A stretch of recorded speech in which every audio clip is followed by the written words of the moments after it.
Hello everyone and welcome back to Royalty Now, where we bring you face to face with figures from the past and talk about their history. Moctezuma II was the emperor who ruled the Aztec world at its very height. His story is one of devotion, power, greed, uncertainty, and a single moment in history when two worlds collided and only one survived. First, let's start at the beginning of Moctezuma's story. And at the end, we'll talk about what he may have really looked like and reveal our recreations of his appearance. The year is 1471, and a baby boy who would eventually become Emperor Moctezuma, as we know him today, is born to parents of the highest nobility. Moctezuma was named after his great-grandfather, one of the Aztec Empire's greatest warriors, Moctezuma I. Shown here on screen, the name loosely translates into honored young lord who is angry in a noble manner. And according to early accounts, the boy lived up to this name. Even as a child, he was very serious, self-disciplined, and devout to the Aztec religion. Unlike other nobles who might have coasted on family prestige, Moctezuma applied himself. He was the child who followed the rules, absorbed the rituals, and treated the gods as if they were watching him directly. The first thing you have to know about the Aztec people is that their relationship to death was very different from our Western views today. To the Aztecs, war and death were a central part of their religion. Their capital city, Tenotchitlan, was protected by the god of the sun and war, Huitzilopochtli. By his late teens, Moctezuma had become one of the major priests in the temple to this god. But in order to truly satisfy the god of war, you needed blood. Moctezuma would spend years conquering neighboring lands and was especially skilled at taking enemy leaders alive in order to use them later as human sacrifices. This bravery and dedication earned him fame as a fierce warrior and the title of war captain, which was only attainable through the capture of 4 enemy leaders, a specific ritual. In 1502, the old emperor, Huitzil, died, and the empire eagerly waited to see who would rise from his ashes. You see, the Aztecs didn't operate strictly through hereditary rule.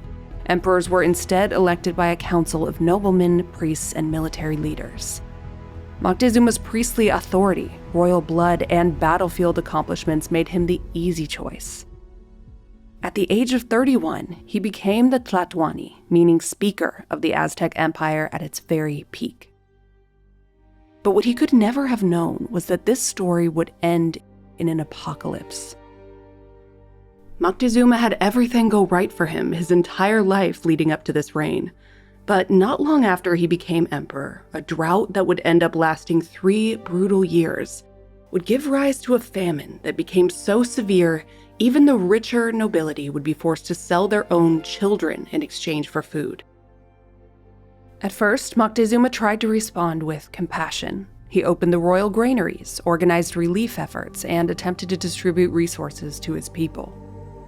But the scale of the crisis overwhelmed even imperial reserves. By the end of the first year, Moctezuma decided that he would shift his focus inward, choosing to care primarily for the nobility, who he saw as the pillars holding up the state. The first of many decisions that would quietly erode his popularity. This sort of elitism was a core part of Moctezuma's beliefs. He considered himself the greatest of men, and to even be amongst the commoners was an annoyance to him. This sense of elite superiority wasn't new, and the Aztecs strongly believed that those in power were favored by the gods. But the severity of this natural disaster, this drought, made his mask slip, and it showed his true colors.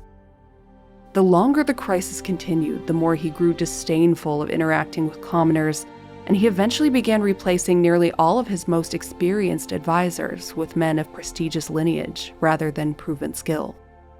These men, afraid to lose favor with Moctezuma, were less advisors and more yes-men.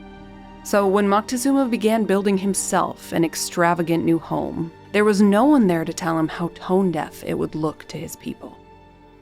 Instead, they allowed Moctezuma to double the tribute conquered states had to pay to the capital, promising them that it was only temporary. Once finished, Moctezuma's home was so luxurious that it even had its own botanical garden, aquarium, and a zoo with hundreds of exotic animals. While he lived in luxury, his people starved. Yet even after all of this, it probably would have been fine if Moctezuma had not decreed to make the double tribute permanent. It didn't take long for the tension in some of these city-states to boil over, and outright rebellion against Moctezuma had begun. The Aztec Empire seemed ready to topple. What they seemed to forget was that Moctezuma had become a man on the battlefield, and rebellion was just motivation to him, a perfect way to satisfy his god's thirst. He would personally go to suppress the rebellion, which he did with extreme violence. When he was done, the leader of the city-state of Tlaxico was dead, along with everyone above the age of 50.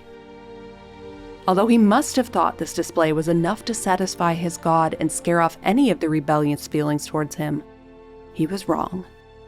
The rebellions never ended, and major wars would take place over the next decade that dramatically shifted alliances against Moctezuma. During these wars, the Aztec people were struck by a series of events they would later call the omens. A flashing comet that crossed the night sky, a temple that mysteriously burned to the ground, a woman's voice crying in the night, and strange tidal disturbances, all created an immense sense of fear and anxiety. Whether these events were exaggerated after the fact or truly recorded at the time is debatable. But what is clear is that Moctezuma himself fully believed in these omens. He'd been deeply devout since he was a child and believed wholeheartedly that divine forces had guided him his entire life. He now believed that something world-changing was approaching. He was right. In early 1519, reports began to arrive from the coast. Strange ships with towering sails had been sighted. The first scouts sent out came back describing something otherworldly. Pale men in shining armor, riding large deer-like animals with weapons that spat fire. Moctezuma's reaction to this news is probably one of the most debated aspects of his life. The story we've probably all heard is that he believed the men to be gods, but indigenous historians have stated that nothing he did indicates this. They believe that this idea was most certainly made up by a Spaniard. What we do know for sure is what Moctezuma did next. In order to open communication with the newcomers, he sent the men a simple gift and asked them to stay put while they stated their intentions. When this simple gift arrived, the Spanish commander, Hernan Cortes, quickly realized that every artisanally crafted necklace, every spear, every helmet, and every shield that made up the offering was made of pure gold. Against Moctezuma's wishes, Cortés and his men immediately began their march towards Tenochtitlan, the city of gold. On November 8, 1519, Cortés and his men arrive at the lakes and massive roads that led into the Aztec capital city. In front of them was an incredible sight, a massive city rivaling the size of Paris, but sprawling out of the middle of a lake. Reports back to Spain stated that many soldiers simply couldn't believe their eyes. Moctezuma greeted Cortés and his soldiers, not with an army, but with more gifts.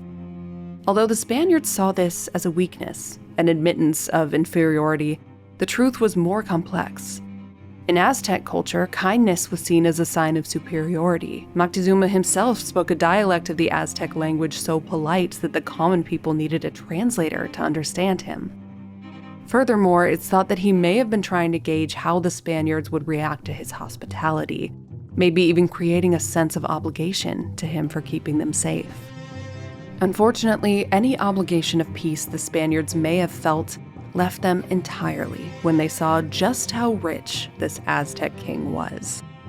The greed took them over like a disease, and only 6 days after they arrived, the Spanish secretly put Moctezuma on house arrest. For months, the Spaniards lived inside of the capital as, quote, guests of the emperor. But as pleasantries began to tire, many of the Aztec nobility began to question why they were being allowed to stay for so long. Yet anytime things were about to boil over, Moctezuma repeatedly protected the heavily outnumbered Spaniards against his people's wrath, stating that it had been ordered by the gods. Behind the scenes, Moctezuma knew that his people were beginning to suspect otherwise, and even though he had imprisoned him, he told Cortés that it would be wise for him to leave. When news of another large Spanish landing party reached the capital, Cortés took the opportunity to leave on business, and he left his second-in-command, Pedro de Alvarado, in charge. Cortés' departure came just as one of the Aztec people's major festivals was about to be celebrated.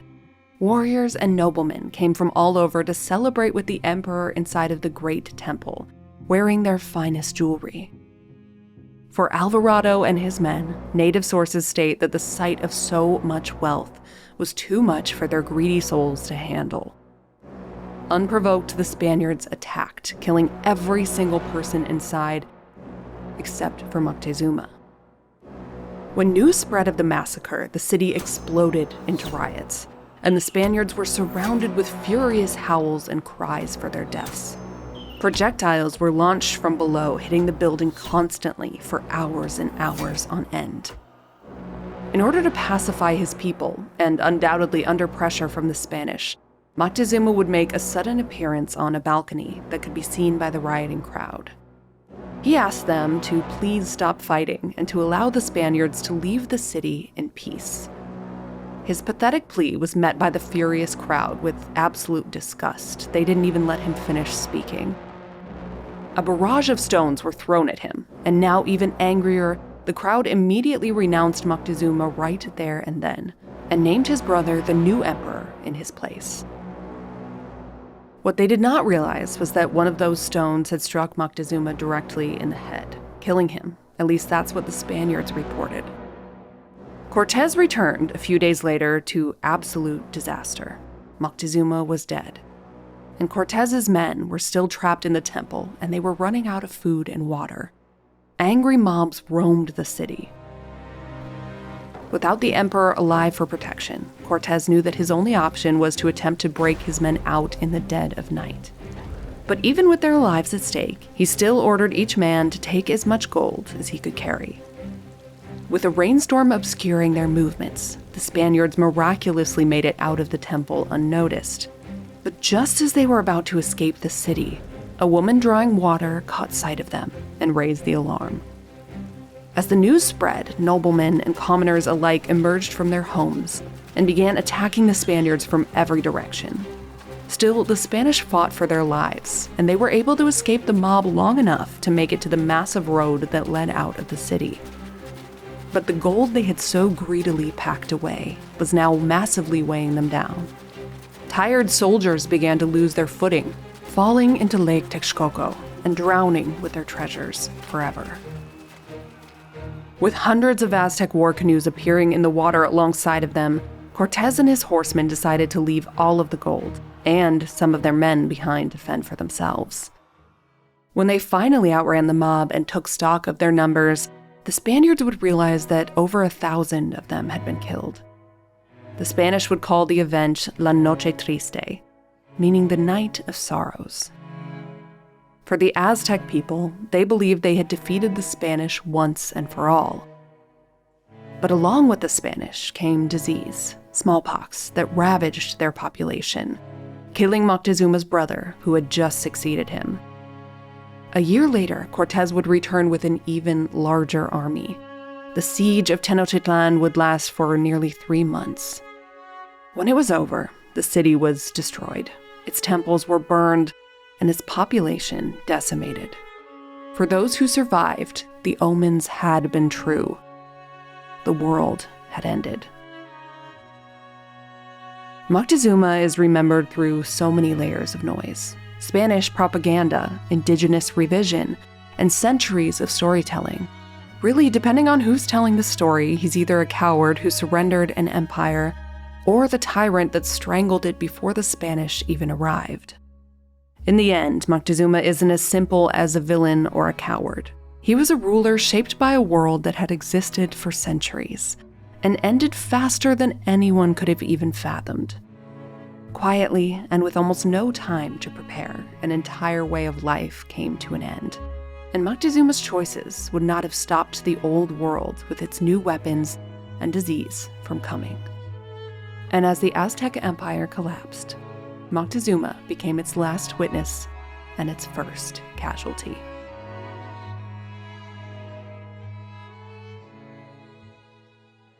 So, what did Moctezuma really look like? The short answer is, unfortunately, we don't know too much. Aztec rulers weren't painted in a realistic way, figures were shown more symbolically. And after Cortés's destruction of Tenochtitlan, we're lucky that anything survives at all. There are a few European-made portraits of Moctezuma, but they were created long after his death, so we can't rely on those. Our best clues come from the surviving codices that show Aztec clothing and accessories. For Aztec men, there was this classic outfit, a loincloth and an outer cloak. And as you moved up the social ladder, these pieces just got more ornate. The empire actually had strict sumptuary laws about who could wear what, so only elites could wear cotton or decorate their cloaks with embroidery or feathers. When it comes to jewelry, the Aztecs were master goldsmiths. People from all classes wore gold, but elites wore more of it. They would basically be dripping in gold, turquoise, jade, feathers, and shells. The sad part is that very little of this Aztec material culture survives today. We have to make a lot of educated guesses about decoration and textiles. There are no surviving fabrics at all, and only a handful of featherworks. So for Moctezuma's face in my recreation, I drew inspiration from Mayan portraits discovered at Palenque. While the Mayan culture is of course different, the two cultures inhabited similar areas on the globe and would share a lot of characteristics. So now let's take a look at my recreation, and then I'll break down the specific elements I used.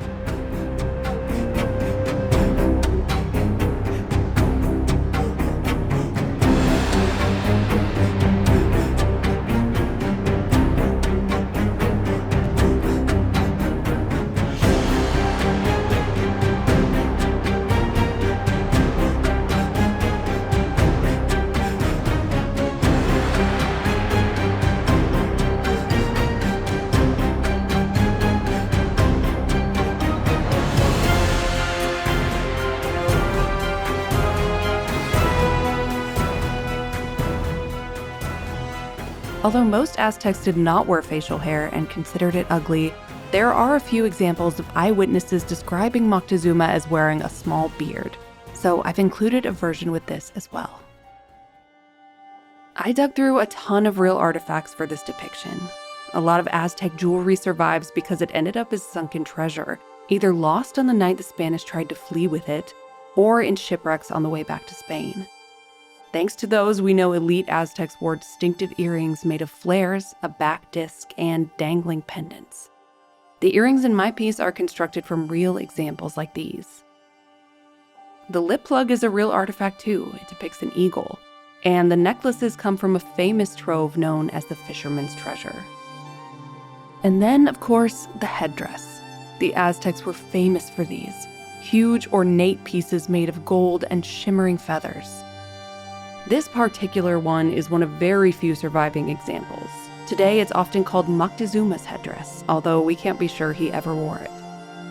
According to legend, Cortés took it simply because it was so beautiful, and that's the only reason why it still exists today.